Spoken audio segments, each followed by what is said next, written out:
tercer bloque de Economía con Otros Ojos, el segundo programa de Economía con Otros Ojos, el programa del Plan Fénix Córdoba. Hoy analizamos la inflación en Argentina y en este caso, Fabián, con un invitado. Sí, señor, estamos con José María Rinaldi, es docente de grado y de posgrado en la Facultad de Ciencias Económicas de la Universidad Nacional de Córdoba y además es el director del Plan Fénix Córdoba. ¿Cómo le va? Buen día. Muy bien, un gran gusto estar con usted.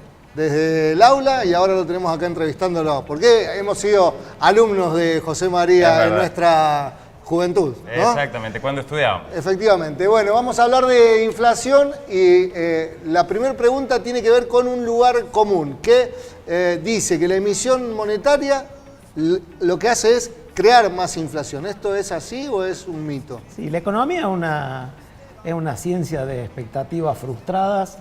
El pensamiento único dominante durante el neoliberalismo, ni siquiera los clásicos, sino que son los monetaristas los que dicen eso.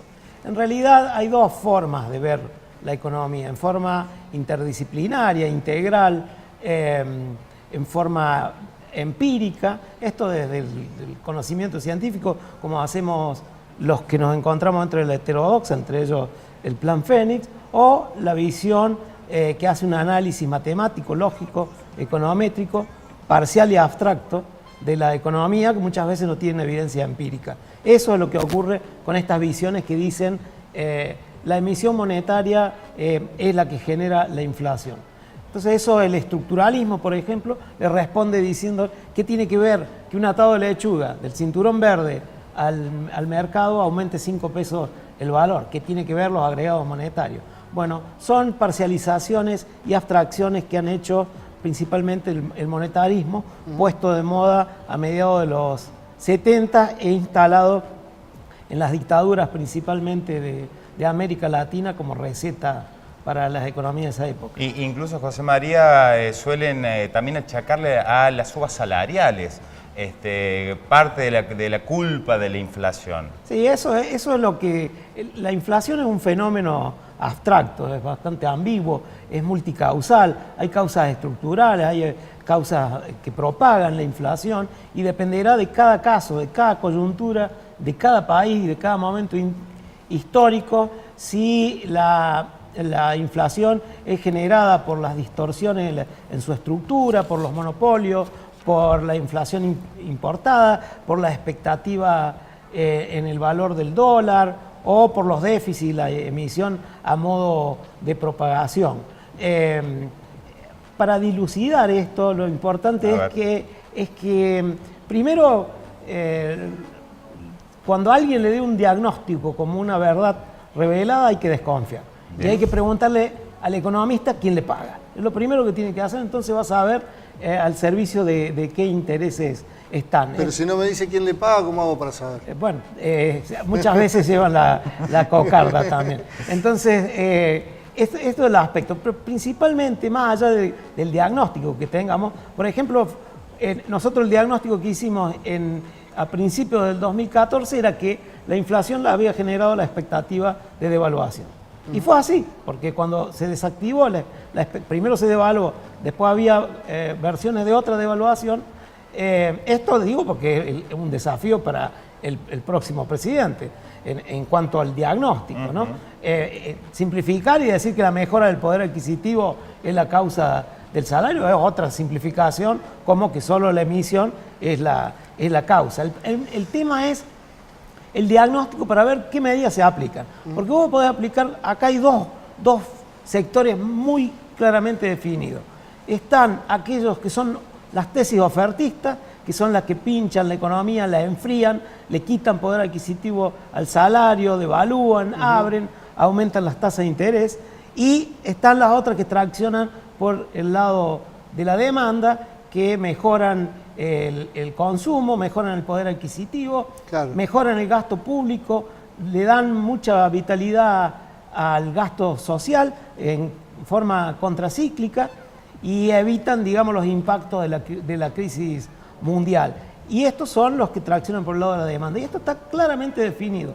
Esta política económica de tracción por el lado de la demanda lleva inflación, pero te da poder adquisitivo para comprar. Los ofertistas disminuyen la inflación, pero no hay poder de compra. La gente no tiene ingresos. O sea, no hay inflación, pero la economía no se mueve tampoco al Pero mismo tampoco nivel. hay ingresos. Exactamente. Mejor dicho, el ingreso se concentra principalmente en el 1% más rico de la población. De algunos sectores también por allí se propone abrir la importación de manera casi indiscriminada para justamente provocar o alentar una baja en los precios, digo, a propósito de que lleguen productos desde el exterior más baratos.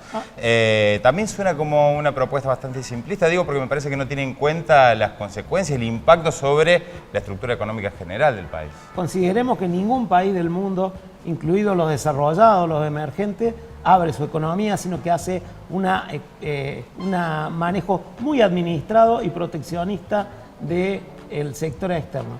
Recientemente, Estados Unidos anunció la formación de un bloque con 12 países, entre los cuales hay 3 latinoamericanos, Perú, Chile y México, y eso es protegerse, eso es generar bloques. El 80% del comercio del mundo se realiza dentro de los bloques y entre los bloques.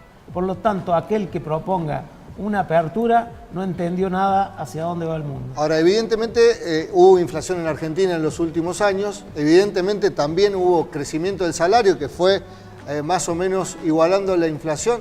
Digo, ¿esto fue lo que hizo que la economía se moviese? Digo, a pesar de la inflación, porque la inflación acá no aparece como un gran problema.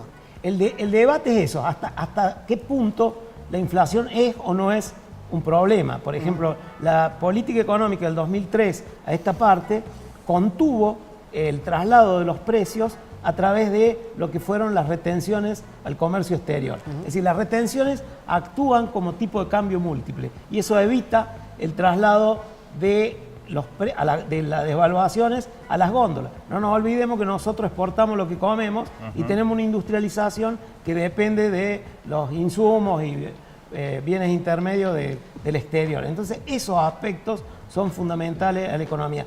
¿Cuál es el punto hasta cuál es tolerable la inflación en tanto en cuanto no perfore el incremento de los salarios? Es decir, que las paritarias vayan por arriba de la inflación.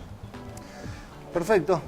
La verdad que un gusto escucharlo Sí. a José María siempre, de este tema y de muchos otros que están vinculados con la economía. Y lo estaremos convocando seguramente en más de una oportunidad. Bueno, muchas gracias. Muchísimas gracias Un por gusto. estar con nosotros. Gracias por los halagos. Bien, nosotros nos vamos despidiendo de Economía con Otros Ojos, la segunda emisión.